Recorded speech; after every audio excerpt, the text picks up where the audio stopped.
اس آیت میں سجدے کا ذکر ہے۔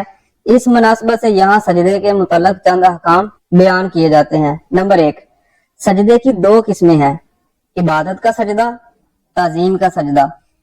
عبادت کا سجدہ کسی کو معبود سمجھ کر کیا جاتا ہے، اور تعظیم کا سجدہ وہ ہوتا ہے جس سے مسجود یعنی جسے سجدہ کیا جائے اس کی تعظیم مقصود ہوتی ہے۔ نمبر 2، یہ قطعی عقیدہ ہے کہ سجدہ عبادت اللہ تعالیٰ کے لیے خاص ہے، کسی اور کے لیے نہیں ہو سکتا اور نہ کسی شریعت میں کبھی جائز ہوا۔ فرشتوں نے حضرت آدم علیہ السلام کو تعظیمی سجدہ کیا تھا، اور وہ باقاعدہ پیشانی زمین پر رکھنے کی صورت میں تھا، صرف سر جھکانا نہ تھا۔ تعظیمی سجدہ پہلی شریعتوں میں جائز تھا، ہماری شریعت میں منسوخ کر دیا گیا، اب کسی کے لیے جائز نہیں، لہذا کسی پیر یا ولی یا مزار کو تعظیمی سجدہ کرنا حرام ہے۔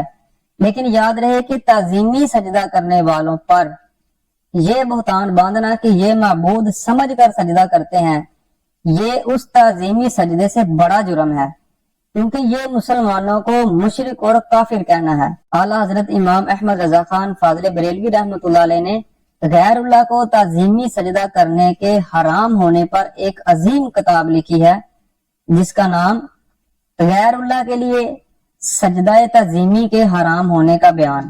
یہ کتاب فتاوی رضویہ کی 22ویں جلد میں موجود ہے، اور اس کا مطالعہ انتہائی مفید ہے۔